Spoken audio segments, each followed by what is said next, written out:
കരുനാഗപ്പള്ളി താലൂക്ക് ആശുപത്രിയെ ജനറൽ ആശുപത്രിയായി ഉയർത്തണമെന്ന് ആവശ്യം. CR Mahesh MLA സബ്മിഷനിലൂടെയാണ് ആവശ്യം ഉന്നയിച്ചത്.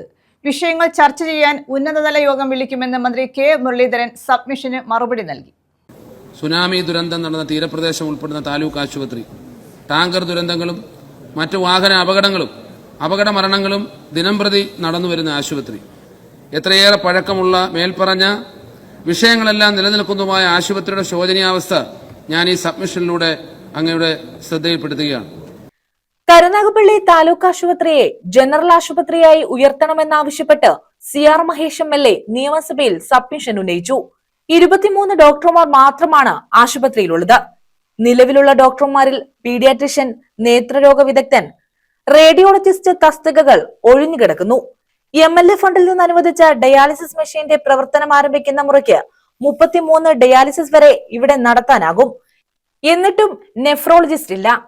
CT സ്കാൻ മെഷീൻ വാങ്ങാൻ തുകയുണ്ടായിട്ടും വർഷങ്ങളായി സർക്കാർ അനുവാദത്തിന് കാത്തിരിക്കുകയാണെന്ന് CR മഹേഷ് MLA സബ്മിഷനിലൂടെ ചൂണ്ടിക്കാട്ടി.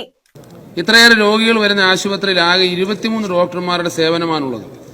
2100-ഉം 23-ഉം തമ്മിലുള്ള അന്തരം പരിശോധിക്കണം. നിലവിലുള്ള ഡോക്ടർമാരിൽ തന്നെ പീഡിയാട്രീഷ്യൻ, നേത്രരോഗ വിദഗ്ധൻ, റേഡിയോളജിസ്റ്റ് ഇവരില്ല സാർ. ഇവരുടെ ഒഴിവ് ഇപ്പോഴും കിടക്കുകയാണ്. ഇവരെയും പോസ്റ്റ് ചെയ്തിട്ടില്ല. ഇവരെ അടിയന്തരമായി നിയമിക്കണം എന്നാവശ്യപ്പെടുകയാണ്. സാർ, MLA ഫണ്ടിൽ നിന്നും അനുവദിച്ച ഡയാലിസിസ് മെഷീന്റെ പ്രവർത്തനം ആരംഭിക്കുന്ന മുറയ്ക്ക് 33 ഡയാലിസിസ് നടക്കുന്ന താലൂക്ക് ആശുപത്രിയിൽ ഇതുവരെയും ഒരു നെഫ്രോളജിസ്റ്റ് ഇല്ല. CT സ്കാൻ മെഷീൻ വാങ്ങാൻ പൈസ ഉണ്ടായിട്ടും ഗവൺമെന്റിന്റെ അനുവാദത്തിന് കത്ത് നൽകി കാത്തിരിക്കുകയാണ്. കേരളത്തിൽ ഏറ്റവും കൂടുതൽ ക്യാൻസർ രോഗികൾ ഉണ്ട് എന്ന് കണ്ടെത്തിയ കരുനാഗപ്പള്ളിയിൽ ഇതുവരെയും ഒരു ക്യാൻസർ ചികിത്സാ വിഭാഗം ആരംഭിക്കുവാൻ സാധിച്ചിട്ടില്ല. നിലവിലുള്ള രോഗികൾ തിരുവനന്തപുരത്തും RCC ഉൾപ്പെടെയുള്ള ദൂരെയുള്ള കേന്ദ്രങ്ങളെയാണ് ആശ്രയിക്കുന്നത്. പശ്ചാത്തല സൗകര്യമേറെയുള്ള കരുനാഗപ്പള്ളി ആശുപത്രിയിൽ ഒരു ക്യാൻസർ രോഗ വിഭാഗത്തിന്റെ സെന്റർ ആരംഭിച്ചാൽ ആ പ്രദേശത്തെ സാധാരണക്കാരായ ക്യാൻസർ രോഗികൾക്ക് ഏറെ ആശ്വാസകരമാണ് സാർ. കരുനാഗപ്പള്ളി താലൂക്ക് ആശുപത്രിയിൽ അധിക തസ്തിക അനുവദിക്കുന്നതും ജനറൽ ആശുപത്രിയായി ഉയർത്തുന്നതും ഉൾപ്പെടെയുള്ള വിഷയങ്ങൾ ചർച്ച ചെയ്യുന്നതിനായി ഉന്നതതല യോഗം വിളിക്കുമെന്ന് മന്ത്രി K മുരളീധരൻ സബ്മിഷന് മറുപടി നൽകി. സേവന കേന്ദ്രങ്ങളുടെ പ്രവർത്തനക്ഷമത തുടങ്ങിയ ഘടകങ്ങൾ ഉൾപ്പെടുത്തി ഗ്യാപ്പ് അനാലിസിസ് നടത്തി വിശദമായ വിലയിരുത്തലിന്റെ അടിസ്ഥാനത്തിൽ ഘട്ടം ഘട്ടമായി തസ്തിക സൃഷ്ടിക്കുന്നതിനുള്ള നടപടികൾ സ്വീകരിച്ചു വരുന്നുണ്ട്.